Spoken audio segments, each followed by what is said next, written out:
Bonjour à toutes, bonjour à tous. Merci de nous avoir rejoints sur ce webinaire dédié à la flexibilité. Je suis Benjamin Lébat et je suis en compagnie aujourd'hui de Benjamin Honora et Vincent Hainaut que je laisserai se présenter juste après. Quelques mots pendant que tout le monde se connecte sur ce webinaire. Merci beaucoup de votre intérêt pour le sujet. Nous avons eu beaucoup d'inscriptions, beaucoup de questions, beaucoup de personnes qui souhaitent recevoir le replay après. Donc vous aurez bien le replay à la suite de cette intervention du jour. Vous avez la possibilité d'écrire dans le chat en bas à droite si vous voulez poser des questions, faire des remarques. Vous avez également la possibilité, vous avez un onglet questions en bas à droite si vous souhaitez nous interpeller. Nous aurons plusieurs moments d'échange pendant, pendant ce webinaire, donc n'hésitez pas à poser des questions sur le module dédié, on pourra prendre le temps d'y répondre en direct. Et nous aurons également à la suite de ce webinaire un moment dédié aux questions-réponses à la fin. Donc c'est vraiment un lieu d'interactivité. Et d'ailleurs, en parlant d'interactivité, avant de présenter le thème du jour et de présenter les intervenants, ce que je vous propose, c'est de lancer un petit sondage qui est dédié au turnover, puisqu'aujourd'hui on va parler de flexibilité. Vous avez dans l'onglet sondage normalement qui s'est ouvert la possibilité de répondre à la question: avez-vous constaté une hausse du turnover au sein de votre entreprise ces dernières années? C'est votre entreprise propre, ça peut être également celle de vos clients si vous êtes dans le secteur des RH et que vous avez une visibilité de première main. Voilà, c'est une petite introduction au sujet dans l'attente que des participants qui sont en train de nous rejoindre en nombre et on vous remercie pour cela. Et je donnerai la réponse de ce petit sondage dans quelques instants. On va effectivement se demander aujourd'hui si la flexibilité, c'est la clé pour fidéliser ses talents et augmenter sa productivité. Pour ça, on va commencer par faire un constat sur le turnover aujourd'hui, essayer d'apporter quelques chiffres, mais également des regards de la profession. On va voir en quoi les éléments de rémunération peuvent faire la différence, et notamment le salaire à la demande comme levier de flexibilité. Et enfin, on va s'attarder sur la flexibilité d'organisation et essayer de voir quelles sont les stratégies RH que l'on peut mettre en place en ce sens, et bien évidemment des questions-réponses à la fin. Alors, je suis très content aujourd'hui de recevoir Benjamin Honora et Vincent Hainaut. Vincent, qui est RRH et qui a connu plusieurs établissements, plusieurs catégories d'établissements dans le secteur de la restauration, et Benjamin Honora, qui est directeur du développement d'une solution RH. Et je laisse Vincent commencer par se présenter. Bonjour à toutes et bonjour à tous. Donc, moi, c'est Vincent Hainaut, je suis RRH du groupe Dinings Rooms, un petit groupe de restauration parisien, exclusivement à Saint-Germain-des-Prés, et avant, j'étais chez Pokawa. Bonjour à tous et à tous, ravi d'être là. On est très content, Benjamin, Vincent, de vous rejoindre. Donc moi, je suis le directeur du développement de Rosalie. Rosalie, on est une solution RH où on accompagne un peu plus de 300 clients aujourd'hui. Ça fait 4 ans qu'on accompagne des entreprises de toute taille. Et pour la petite histoire, on était sur le JT de TF1 hier soir, pour ceux qui y étaient. Bravo. Vous avez dû connaître un pic de fréquentation du site. Tout à fait. Ça devait être assez monumental. Merci de nous avoir rejoints tous les deux et je suis très heureux de vous rejoindre aujourd'hui puisqu'on a eu l'occasion de collaborer ensemble par le passé. On peut y revenir en tant que partenaire technologique, mais également en tant que client en ce qui se concerne Pokawa et Dining Room. Donc, je suis Benjamin Lebal, l'un des cofondateurs de la société Badakan, qui développe une solution technologique qui permet de gérer et d'administrer son personnel pour des métiers opérationnels, pour ce qu'on appelle les frontline workers, donc le planning, la pré-paye, tous les éléments contractuels. Et bien évidemment, la flexibilité nous parle énormément. Et donc, si on parle un petit peu, si on passe sur notre première partie, celle du constat, voir les enjeux de recrutement et de turnover, est-ce que on a vraiment, est-ce que les chiffres parlent, est-ce qu'il y a vraiment un sujet de turnover aujourd'hui et de difficulté de recrutement? Et pour ça, on a déjà un premier chiffre qui interpelle, qui nous a interpellés tous les trois, bien évidemment. C'est le fait que au deuxième semestre 2023, deuxième trimestre 2023, pardon, on a eu 6,3 millions de contrats CDD et CDI qui ont pris fin. Et dans la même période, on a plus de 530 000 démissions qui ont été enregistrées et c'est un record depuis que le baromètre existe. Donc, les chiffres nous le disent, il y a une problématique et on voit les syndicats de restaurateurs, d'hôteliers également nous le disent, il y a des problématiques et c'est peut-être le moment de le demander à Vincent, toi qui as été dans une chaîne de restauration rapide, qui a changé de secteur et d'industrie. Est-ce qu'il y a un problème de turnover dans le secteur de la restauration et pourquoi? Alors, dans mon ancienne expérience chez Pokawa, il y avait un gros problème de turnover qui était extrêmement élevé du fait de sa typologie de restaurant et surtout de sa typologie de candidats, qui étaient plus des jobs alimentaires ou étudiants à la base, ce qui faisait que les gens restaient pas longtemps chez Pokawa. Et par contre, actuellement, dans le groupe où je suis, chez Dining Room, on a de la chance. On a un turnover très très faible. On a plusieurs restaurants qui là sont à 0% de turnover depuis quelques mois.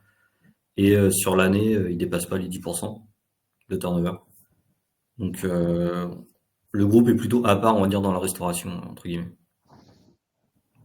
Ok. Donc en fait, ce qu'on voit là, ce que tu nous dis, Vincent, c'est que effectivement, dépendamment du type d'établissement et peut-être Ouais. de la politique RH aussi, il peut y avoir des enjeux très forts ou alors une politique et peut-être un positionnement qui font en sorte qu'il n'y ait pas de turnover. Donc ça veut dire qu'il y a des leviers. Et ça tombe bien, c'est un peu le thème du webinaire d'aujourd'hui. Et d'ailleurs, je crois que ce thème de la flexibilité est clé. Je crois que Benjamin, toi, la stat des 46%, t'avais interpellé? Oui, heureux d'être de retour avec vous. Je me suis fait déconnecter, Benjamin. Non, c'est extrêmement intéressant. On était 2 heures avant le webinaire, là, on était avec la direction RH du deuxième plus gros restaurateur rapide en France. Ils ont 150% de turnover. Oui, c'est effectivement un vrai sujet. Et d'ailleurs, il doit être tellement sollicité par ce client que Benjamin nous a quittés momentanément. Peut-être que juste sur le sujet de ce turnover, Vincent, tu peux peut-être nous dire un peu qu'est-ce qui entraîne cette remise en question côté salarié? J'imagine que toi, en tant que RH, tu les avais dans ton bureau. Tu avais des meetings d'onboarding. Enfin, je veux dire, c'est pas seulement des personnes qui disparaissent, il y a de l'humain derrière. Ouais. Est-ce que tu peux nous dire, mais qu'est-ce que c'est les raisons côté employé dans la restauration, par exemple? Avant, c'était plus ils voulaient vraiment trouver un sens à leur travail qu'ils trouvaient pas forcément dans la restauration, surtout rapide. Ouais. Ils n'avaient pas ce sens du service. À contrario de où je suis actuellement, où vraiment, justement, ils trouvent du sens parce que le service est très important dans nos restaurants. Ce qui fait qu'ils restent, en fait, parce que c'est vraiment une passion pour eux. Donc, ils veulent vraiment trouver du sens à leur travail, j'ai l'impression, depuis plusieurs années, surtout depuis le Covid. Ok. Ça leur a laissé le temps de réfléchir, on va dire, la période Covid. Ce qui fait Et que les gens ne veulent plus trop travailler en restauration et surtout dans les conditions qu'il y avait avant, les heures à rallonge. Pour rebondir là-dessus, Vincent, Benjamin, me voilà de retour. Je ne sais pas si vous le connaissiez. On a beaucoup discuté avec le DG et DRH du groupe Le Duf, ouais. grand restaurateur de Claude Breton. C'est extrêmement intéressant parce qu'il nous disait en fait, post-Covid, 300 000 postes à pourvoir dans la restauration. On fait un accord de branche de 6% pour augmenter les salaires et en fait, aucun impact sur l'attractivité, sur la rétention. Ce que les gens demandaient, c'était exactement ce que tu disais, Vincent, quoi. La flexibilité, des horaires aménagés, une qualité de vie au travail et ce qu'ils appellent de l'extra financier, quoi. C'est même plus le sujet du salaire en soi, c'est comment est-ce qu'on crée la flexibilité et on va au-delà, quoi. Bah, ça recoupe en tout cas, Benjamin, ce que tu dis. Il y a eu une étude de United Heroes et on sera ravis de mettre les références à la suite de ce webinar. Évidemment, il y a l'inadéquation de rémunération qui arrive, mais pas forcément en tête. On a la mauvaise qualité de vie au travail, l'absence de possibilité d'évolution de carrière, et ça, je pense que c'est clé, le manque de reconnaissance, l'insatisfaction vis-à-vis de la culture d'entreprise. Il y a également des sujets de transparence, c'est-à-dire qu'on peut avoir des inquiétudes sur la santé financière de son entreprise, et la période Covid est passée par là, évidemment, et l'absence de soutien de la hiérarchie. Donc on voit que c'est un tout là-dessus, et ça nous permet justement eh bien de se demander un petit peu les difficultés de recrutement rencontrées. Toi, Vincent, qui a eu énormément de besoins sur Pokawa avec les sujets de turnover, mais également sur un positionnement de gamme où il faut recruter du personnel en conséquence. Tu peux nous dire un petit peu les difficultés de recrutement que tu rencontres? Les principales, c'est sur les horaires. Nous, on a vraiment des problèmes parce qu'on travaille en coupure. Ouais. Et actuellement, faire accepter aux collaborateurs de faire de la coupure, c'est très difficile. Et quand on leur dit ça en entretien, bah forcément, c'est là où ça va plus trop. Et Vincent, pour rebondir là-dessus, est-ce que tu as eu aussi le cas, comme d'autres de tes confrères, de salariés qui ne veulent plus s'engager dans la durée, pour qui le CDI n'est pas forcément la meilleure option et qui cherchent plutôt de la flexibilité, donc plutôt du CDD ou des contrats courts? Non, quand ils viennent chez nous, ils sont vraiment déjà plus sur une optique CDI. Parce que déjà, on a des profils plus seniors qui viennent, qui postulent actuellement dans nos restaurants. On est plus sur une quarantaine d'années en moyenne d'âge. Donc, ils cherchent quand même plus la stabilité que la flexibilité, enfin, que du CDD ou autre. Ok, hyper intéressant. Et toi, Benjamin, j'imagine que c'est un sujet pour toi, c'est-à-dire que toi, tu vises à apporter de la valeur ajoutée avec ta solution pour combler ces difficultés RH. Toi, tes clients, ils te disent quoi? C'est quoi les différentes raisons là-dessus? Il y a ces horaires dans certains types de métiers, mais il y a quoi d'autre? Enfin... En fait, il y a plusieurs choses. Nos clients cherchent de plus en plus à se différencier sur des bassins d'emploi en tension, par exemple, sur des métiers très difficiles à recruter. Comment est-ce que je peux apporter plus d'éléments, plus de care en bon français à mes futurs recrues ou à mes salariés? Le sujet du salaire, c'est extrêmement structurant, surtout dans la période en ce moment, c'est-à-dire que tous nos clients se retrouvent dans le même étau qui est, en fait, les salariés demandent à être augmentés, une revalorisation du salaire pour couvrir potentiellement l'inflation ou autre. Et en même temps, inflation pour l'entreprise aussi, hausse des matières premières, donc des marges qui sont difficilement attaquées. Donc on se retrouve dans cet entre-deux de comment est-ce que je peux innover, créer quelque chose un peu de nouveau pour mes salariés, sans forcément que ça ait un impact sur l'entreprise directement, sur la masse salariale, parce qu'en fait, on peut pas toujours se le permettre. Quand on peut, les employeurs, et nous on l'encourage constamment, les employeurs le font, mais malheureusement, il y a les réalités économiques des entreprises qu'on est aussi obligé de suivre, quoi. Ok, très bien. Eh bien, ça me donne l'opportunité juste pour aborder la fin de ce premier thème, de vous dire que vous avez été 100% à dire qu'il y a une hausse du turnover. Donc, ce qu'on raconte depuis tout à l'heure est cohérent avec ce que vous voyez. Et c'est peut-être le moment de vous poser une question avant de vous donner un peu de stats sur le sujet. À votre avis, quelles sont les 2 priorités principales des salariés en 2023? Et là, je vous laisse quelques instants pour répondre. Et ça va conditionner la suite du sujet, puisque c'est vraiment ce point-là. Il faut, quand on est restaurateur hôtelier ou RH, ou quand on est partenaire technologique, il faut comprendre les attentes des employés pour pouvoir donner les moyens aux entreprises d'y répondre. Vous êtes 86% à nous dire la rémunération et la flexibilité au travail. Vous avez raison, effectivement. Nous fournirons l'ensemble des sources là-dessus. Est-ce que, juste, Vincent, tu peux nous illustrer cette statistique? Alors nous, on a des demandes d'augmentation tout le temps, hein. Là-dessus, il n'y a pas de souci. Mais après, comme vous avez dit, on peut pas non plus augmenter indéfiniment nos collaborateurs parce que financièrement, c'est pas forcément possible. Donc nous, on a plus choisi la flexibilité comme moyen d'action. En mettant la semaine de 4 jours actuellement, on teste. Donc pour le moment, ça passe. Ok, donc trouver des leviers, là-dessus. Benjamin, sur la stat, merci Vincent, sur la stat de la politique de rémunération, qu'est-ce que ça t'inspire?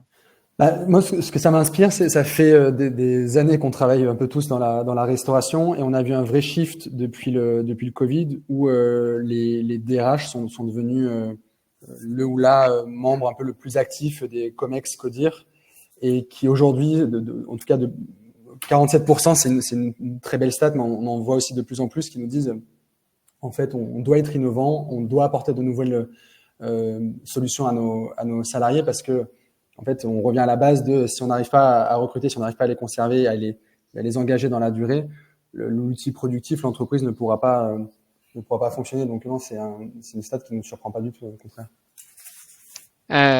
Évidemment, nous, on le constate aussi chez l'ensemble de nos clients. La rémunération, c'est évidemment une attente, et ça va avec les autres thèmes, hein. Ça va avec la progression, effectivement, la loyauté dont on parlait. Et quand on sait qu'on va pouvoir progresser en rémunération et en responsabilité, on a tendance à avoir des carrières plus longues et le turnover baisse.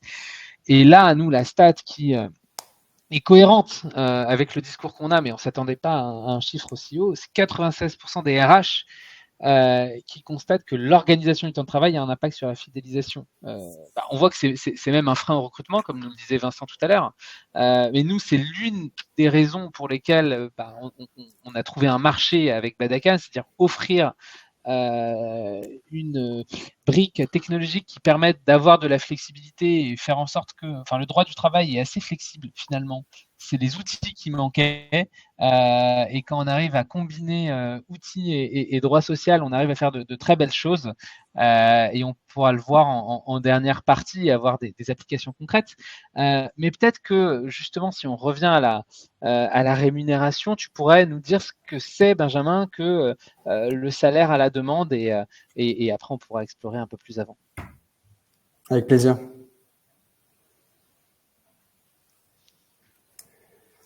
En quelques mots pour celles et ceux qui sont connectés, qui ne connaissent pas, Vincent, tu nous connais bien pour nous avoir utilisé.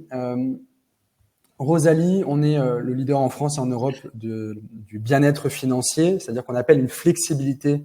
On amène une flexibilité dans le salaire, dans la rémunération des collaborateurs et des collaboratrices. Comment est-ce que ça fonctionne? C'est très simple. C'est 2 grandes briques de valeur qu'on va apporter aux RH et aux salariés. La première grande brique, c'est qu'on permet aux collaborateurs et aux collaboratrices dans les entreprises d'avoir accès à leur salaire travaillé quand ils le souhaitent dans le mois, de manière complètement instantanée, autonome et gratuite pour le salarié. L'objectif, c'est de faire face à des urgences financières. Je ne sais pas si vous aviez la stat, mais en moyenne en France, les salariés dépensent entre 200 et 300 euros d'agio bancaire par an. C'est un impact très fort sur leur pouvoir d'achat et sur leur reste à vivre, surtout quand tu parlais tout à l'heure, Benjamin, de frontline workers, des revenus modestes. Ça a un impact direct sur le pouvoir d'achat et sur le reste à vivre. Et ce que je dis toujours à mes clients, c'est en fait, si vous faites une prime exceptionnelle de 200 euros ou 300 euros net pour un salarié, déjà, ça vous coûte beaucoup plus. Et surtout, si on ne l'accompagne pas dans de la flexibilité, dans de l'éducation financière, derrière, c'est de l'argent qui va directement au banquier, malheureusement, qui n'a aucun impact sur le quotidien du salarié. C'est la première brique. Et la deuxième brique, c'est qu'on fait de l'accompagnement et de l'éducation pour les collaborateurs et les collaboratrices pour pérenniser leur situation financière dans les entreprises. L'objectif, c'est de les accompagner dans la gestion budgétaire, récupérer des aides sociales auxquelles ils ont le droit. Tu as un peu plus d'un tiers de non-recours aux aides sociales en France. L'idée, c'est que les salariés soient en capacité de récupérer du pouvoir d'achat qui leur revient d'une certaine façon.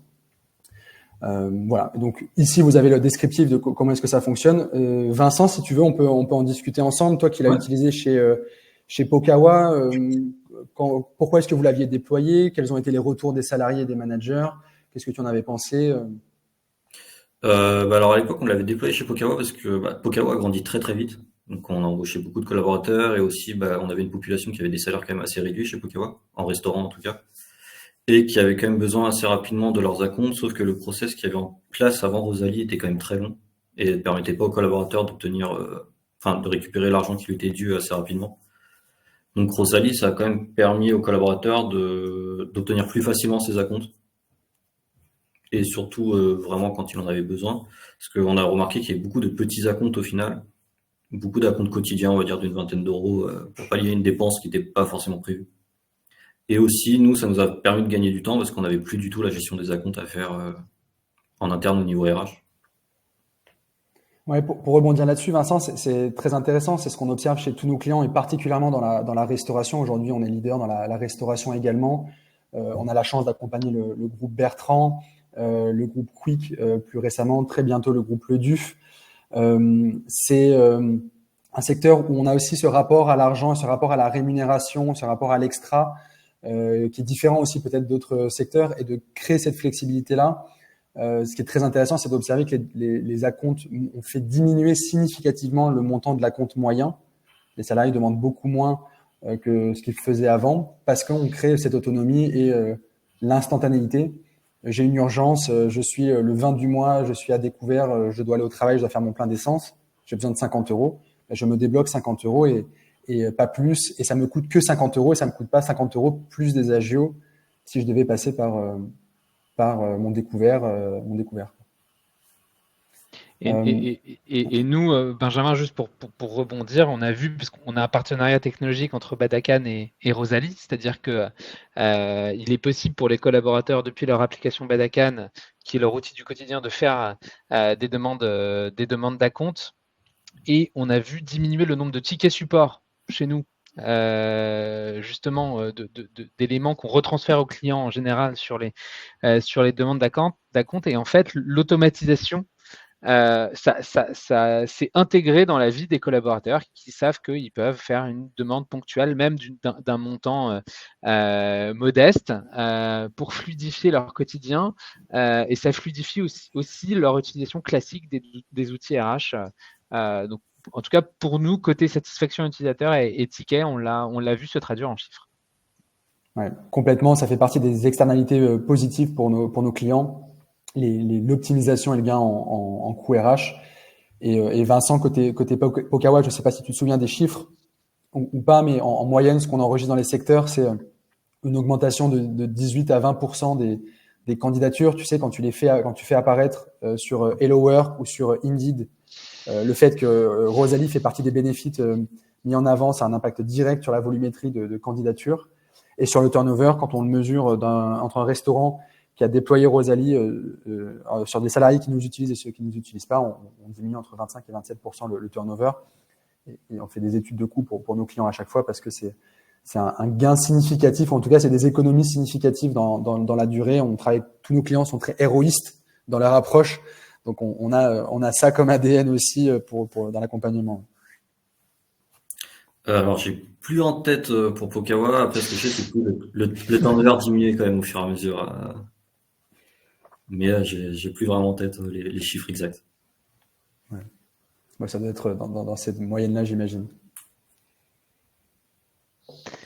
Mais juste, est-ce que tu as eu un verbatim, Vincent, d'employés qui utilisaient la solution chez Pokawa? Enfin, juste, c'était quoi les mots-clés à propos de Rosalie et de ça, et les montants, toi, que tu as constatés, c'était quoi? Mais alors, les montants qu'on avait constatés, en fait, on avait deux types, on va dire, d'acomptes. On avait les tout petits montants de 20 euros à peu près, et on avait toujours les personnes qui demandaient des 300-400 euros, comme d'habitude. Ça se distinguait surtout dans ces deux catégories. Après, bah, les collaborateurs ont très vite utilisé Rosalie, hein. Ça, il n'y a pas eu de problème pour la prise en main, sachant qu'on a vu quand même qu'il y avait une augmentation du nombre de personnes qui faisaient des acomptes grâce à Rosalie. Parce vu qu'avant ça passait directement par les RH, on avait l'impression qu'ils avaient un peu peur de demander leur acompte, contrairement à Rosalie où on est techniquement pas au courant à part au moment de la paye. C'est ça, en fait, c'est hyper intéressant, c'est que Rosalie, on va couvrir dans l'entreprise différentes populations de manière différente. Ceux qui faisaient déjà des demandes d'acompte, ils vont faire plus de demandes, mais pour des montants moins importants. Donc, il y a moins ce risque-là de demander trop. Ceux qui n'osaient pas demander, bah, du coup, maintenant, vu qu'ils sont autonomes pour le faire, ils vont pouvoir le demander. Mais aussi, ce qui est hyper intéressant, c'est qu'on va venir alimenter, grâce aux statistiques qu'on remonte et aux alertes qu'on remonte à l'entreprise. C'est pas du tout une boîte noire, Rosalie, au contraire, ça vient nourrir la discussion et le dialogue social entre RH de proximité ou manager d'établissement et le collaborateur ou la collaboratrice. Parce que justement, on va pouvoir se dire, bah, tu faisais pas d'acompte avant, tu te mets à en faire maintenant. Est-ce qu'il y a une situation particulière à la maison? Est-ce que il y a eu un accident de vie ou des choses comme ça? Et ça crée vraiment du lien côté RH. C'est surtout pas une boîte noire, au contraire. Et le volet qu'on n'a pas trop évoqué, c'est l'éducation et l'accompagnement. Comment est-ce qu'on pérennise dans le temps la situation financière des salariés?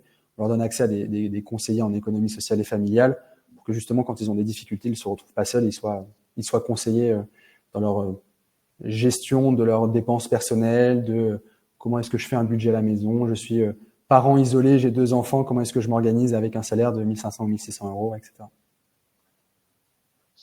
Donc en gros, Benjamin, tu es un acteur de la qualité de vie au travail, en fait. Complètement, ouais. C'est exactement comme ça qu'on se positionne et c'est sur ce type d'initiative-là qu'on est positionné dans les entreprises.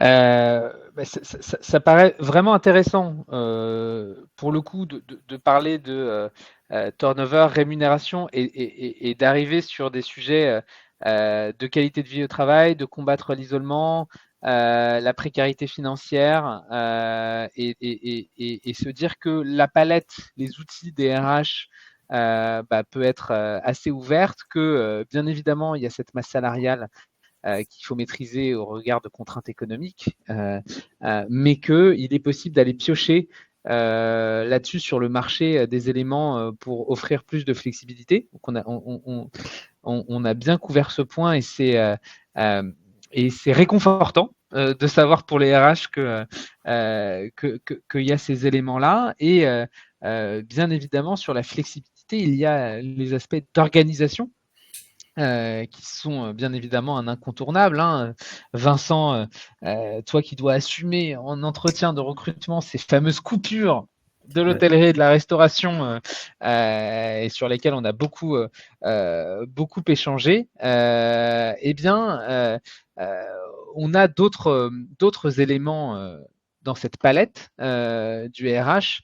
Bien évidemment, le fait d'avoir des équipes terrain a des impacts concrets et directs. C'est-à-dire qu'on va pas être on va être dans des secteurs d'activité où on n'a pas le 9h-18h classique de siège, mais on va avoir des horaires qui vont dépendre d'événements spécifiques. On fait une privatisation et un mariage se termine plus tard parce que ça se passe super bien, ou alors des traiteurs où il y a une prise de camion à un endroit A, puis on va sur un endroit B.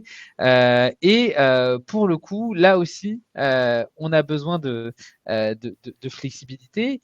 En ce sens-là, je trouvais que c'était intéressant d'avoir ta vision, Vincent, puisque tu utilisais Badakan chez Pokawa, et l'un de tes premiers actes de gestion quand tu es arrivé chez Dining Room, c'est de mettre Badakan, et notamment au regard de la flexibilité que ça apporte à l'employeur et à l'employé.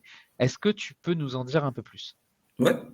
Alors moi j'ai pris Badakan quand je suis arrivé chez Dining Rooms parce qu'en fait quand je suis arrivé, les plannings des collaborateurs en restaurant étaient faits sur Excel. Donc c'était un enfer pour moi à la fin du mois au niveau de la paye. C'était un enfer pour les directeurs de restaurant parce que quand il y avait un problème dans une formule, tout le planning était faux après, donc c'était pas très simple à suivre. Et surtout, en fait, on n'avait aucun contrôle, entre guillemets, des horaires réellement faits en restaurant. Donc, Badakan nous a permis de voir les vraies heures qui étaient réellement effectuées en restaurant pour adapter nos contrats et surtout pour la partie gestion d'extra. Vu que tout est digitalisé avec Badakan, il n'y a plus besoin. Actuellement, c'était des contrats papier qu'il y avait. Donc, il y avait beaucoup de navettes de contrats papier entre le restaurant, moi, le cabinet comptable pour effectuer la paye. Alors que grâce à Badakan, tout est digitalisé, il y a plus aucune navette, c'est en instant T. Donc, c'est un gain de temps plutôt appréciable. Ok. Donc là, ce que tu nous dis, c'est côté employeur, toi, tu as un gain de temps, c'est automatisé, c'est administré, tu vois beaucoup plus ce qui se passe, tu peux avoir recours à des extras, une force de travail externe beaucoup plus facilement. C'était notamment le cas chez Pokawa. Donc d'un clic, tu peux solliciter toute ta base de données et faire en sorte que quelqu'un se positionne y compris sur des contrats de très courte durée, 6 heures, 7 heures. Donc on voit que tu es bien équipé. Tu as Rosalie pour l'indépendance financière et l'extra où le salarié est indépendant. Tu as Badakan pour que ton personnel puisse se positionner sur des shifts qui leur plaisent également. Donc on voit que tu as été pioché un peu partout là-dessus dans cette palette. Est-ce que tu peux nous dire, côté employé, justement, on parlait de qualité de vie au travail, le fait pour un extra de pouvoir choisir son propre planning, choisir son emploi du temps, et le fait pour un manager de plus avoir se tracasser justement sur l'établissement du contrat de travail ou la déclaration préalable à l'embauche et pouvoir se concentrer sur l'essentiel, est-ce que tu peux nous dire ce que concrètement ça change? Pour le directeur de restaurant, c'est un gain de temps. Parce qu'en fait, il publie juste sa mission, il choisit le profil qu'il veut, soit directement parce qu'il connaît la personne qu'il veut, soit parmi les profils qu'il postule. Donc il a plus toute cette partie administrative à faire. C'est un gain de temps pour lui, il peut se concentrer sur ses tâches de directeur. Et pour les extras, ça lui permet de prévoir, surtout si on publie des missions en avance, ça peut lui permettre de prévoir son planning sur les semaines à venir en choisissant les missions qu'il veut et de savoir quand est-ce qu'il veut travailler en fait. D'accord. Pour rebondir là-dessus, Vincent, Benjamin, et c'est là où tout le partenariat aussi, Badakan, Rosalie prend son sens et crée de la valeur pour nos clients. C'est demain quand non seulement le manager va pouvoir planifier les extras et les heures supplémentaires de certains salariés, l'étape juste après qu'on lancera, Benjamin, ensemble à la rentrée, c'est comment est-ce que le salarié qui a décidé de faire 5 heures supplémentaires sur sa vacation, comment est-ce que automatiquement on lui permet de toucher ce salaire de cette vacation-là, justement pour rapprocher cette notion d'effort, j'ai fait un extra, ben je le touche juste après et j'ai pas à attendre peut-être 3 semaines pour la fin du mois ou même le mois suivant, des fois selon les retards, quoi. C'est là où ça prend son sens. Génial, on sera ravis de mettre en place cette nouvelle feature que vous proposez. Moi, le mot qui me vient à l'esprit là-dessus, en vous entendant, Benjamin et Vincent, c'est celui d'empowerment. En tout cas, c'est le fait pour les employés, c'est d'avoir la maîtrise de leur emploi du temps, de l'indépendance financière et pour avoir la maîtrise aussi de quand est-ce que je peux être payé pour justement assurer mes charges financières comme je l'entends. Et c'est également un outil d'empowerment pour les employés. Pour les managers, les employés managers qui, eux, vont avoir les bons outils et sont donc c'est une marque de considération pour eux. C'est-à-dire que quand on leur offre les bons outils, ça veut dire que les RH ont été les sourcer, ces outils. Les RH pensent à eux et les RH pensent à updater leur palette technologique pour leur offrir les derniers outils du marché en termes fonctionnels, bien évidemment, mais aussi, c'est pour ça qu'avec Rosalie, on s'entend bien également, aussi en termes d'expérience utilisateur, d'avoir un parcours utilisateur qui est léché et qui pense à eux et qui fait en sorte que faire un planning, ça devient intuitif et amusant. Faire un contrôle des temps ou avoir une badgeuse digitale, et c'est plus la pointeuse d'antan, mais c'est les nouveaux outils sur les nouvelles technologies. c'est vraiment une marque de considération. Est-ce que toi, Vincent, est-ce qu'on t'a remercié ou est-ce que il y a vraiment une considération là-dessus sur les outils que tu leur mets en main et sur lesquels tu les formes? Surtout au début, en fait, ils avaient très peur, on va dire, de Badakan. Parce qu'on n'a pas des directeurs qui sont, on va dire que c'est pas des amis de la technologie. Et au final, ils ont trouvé ça très intuitif, ils vont beaucoup plus vite que sur Excel, parce qu'ils ont plus les calculs du temps à faire, etc., vu que ça se calcule automatiquement sur Badakan. Et le fait de pouvoir dupliquer leur planning sans poser de problème, surtout là-dessus, ils sont vraiment contents. De pouvoir copier 1 ou 2 semaines quand les personnes font exactement le même planning, plutôt que de devoir tout recréer à la main. Ça les arrange fortement. Ouais. C'est hyper intéressant, peut-être pour rebondir là-dessus, Vincent et Benjamin. Vincent, toi, comment tu emmènes les équipes de management de proximité, responsables d'établissement dans ces projets de change? Et toi, Benjamin, aussi, avec tes équipes, comment est-ce que vous accompagnez ce changement-là? Comment vous accompagnez les équipes plus opérationnelles qui ont, on le sait, des agendas très chargés, 1 milliard de sujets à gérer? Comment vous les emmenez? Nous, il y a eu une première formation déjà qui avait été faite en partenariat avec Badakan, à la mise en place de la solution. Puis après, je suis descendu, on descend au restaurant avec eux pour les aider quand ils ont des problèmes. Faut surtout être disponible pour leurs questions, quoi, pour répondre à leurs questions. C'est surtout ça, et surtout, faut pas mettre trop de solutions nouvelles d'un coup en même temps, pour pas les perdre. Ouais, hyper intéressant. J'adhère au discours et juste nous, c'est vrai que le premier point de contact avec les opérationnels, avec les RH, on les a souvent très en amont, même en avant-vente. Enfin, il n'y a pas de sujet là-dessus. Ils sont très acclimatés, mais il y a une culture du changement. Et comme nous, on est sur des frontline workers, ça veut dire qu'il faut embarquer tous les métiers, y compris les night auditors dans les hôtels qui sont là que très peu de temps et sur des horaires asynchrones, y compris des personnes qui n'ont pas de téléphone portable ou qui n'ont pas Internet à la maison ou pas d'email. Enfin, on a vraiment tout le monde à embarquer. Et il est vrai, c'est intéressant que Vincent l'ait dit en premier, que le premier point de contact, c'est la formation. Et nous, c'est vraiment le point sur lequel on engage tout le monde dans l'outil et dans la collaboration, c'est vraiment lors de la formation.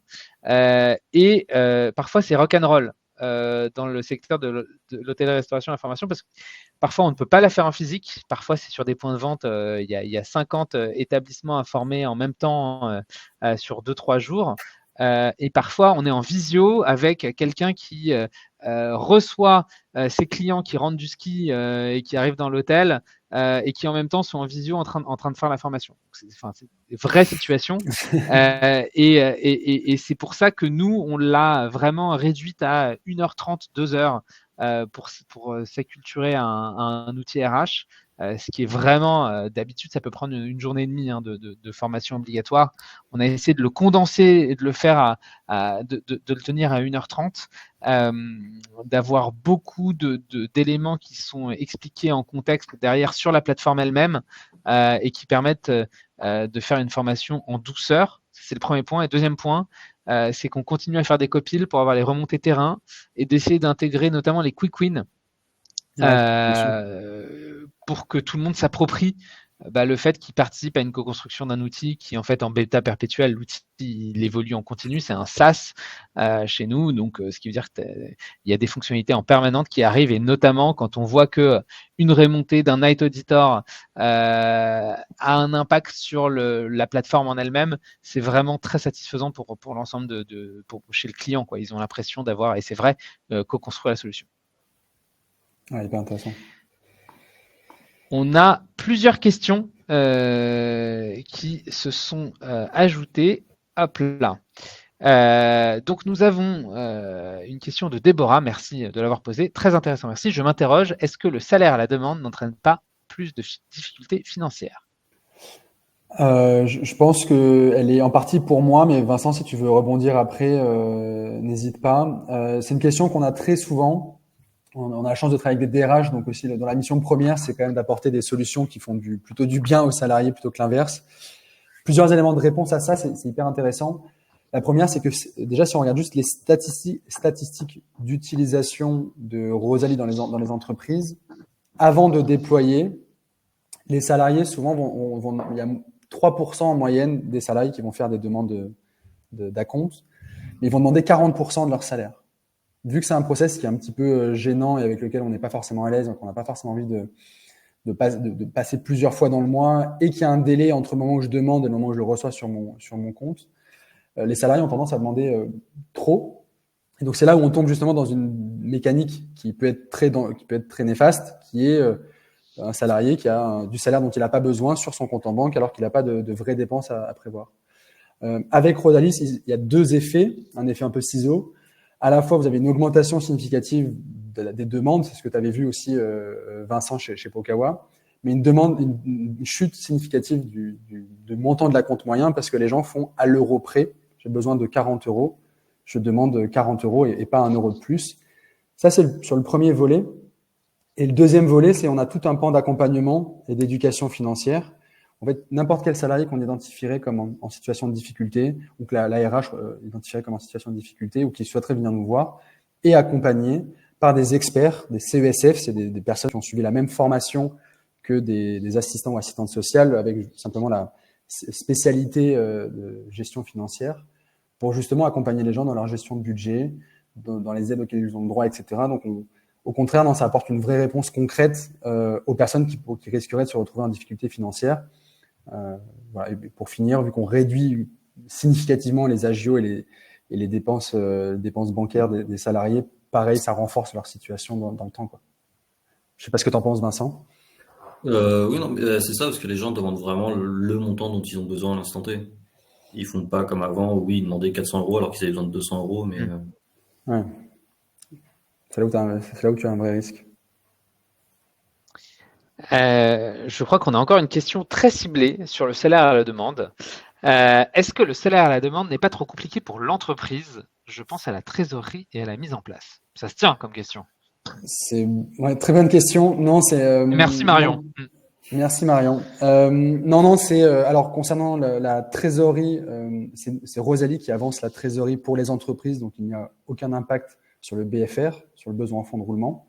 Et chaque entreprise nous rembourse à la fin du mois les montants avancés.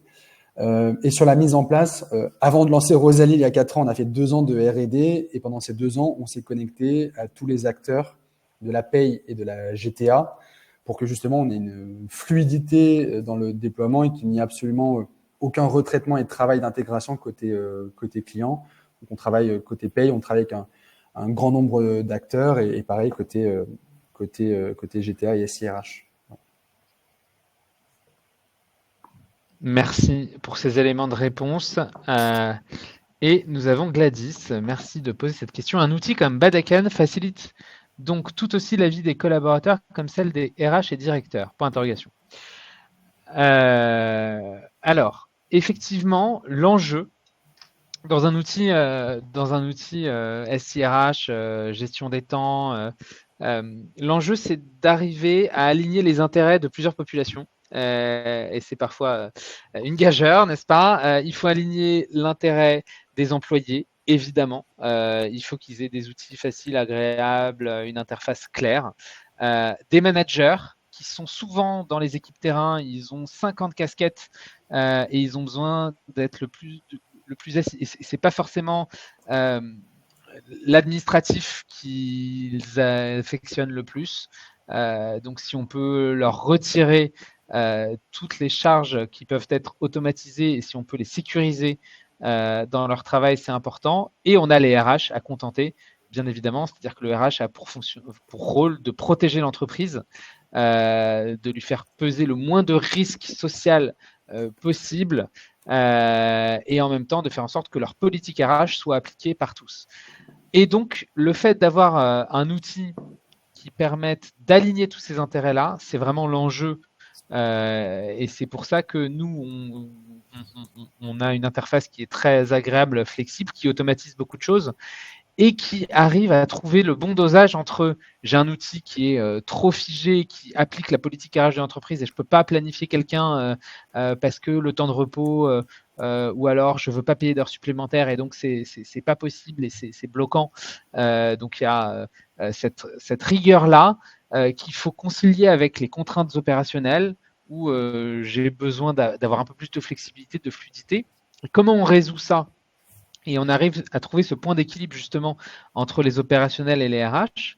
C'est surtout en affichant la donnée et en permettant de ne pas regarder dans le rétro, mais regarder dans le droit devant soi et d'avoir un tableau de bord et de dire, par exemple, je donne un exemple très concret, et Vincent, ça te parle peut-être et ça m'intéresserait d'avoir ton retour, mais si je veux prendre si j'ai plusieurs personnes pour un événement le soir même, je sais que je vais avoir un coup de bourre et que je sais en temps réel qui va être en heure sup bientôt, qui ne va pas l'être, ou quels sont les extras que j'ai trop sollicités ce mois-ci, et donc il y a un risque de requalification juridique en CDI. Mais si j'ai les bons outils et que je vois directement les alertes, même si j'ai la possibilité de retenir quelqu'un si ça fait peser un risque ou ça fait payer des heures sup, si le manager il a toutes ces infos en une pastille visuelle, et ben en fait on peut leur faire confiance et ils ont tout autant à cœur l'intérêt général de l'entreprise que les RH.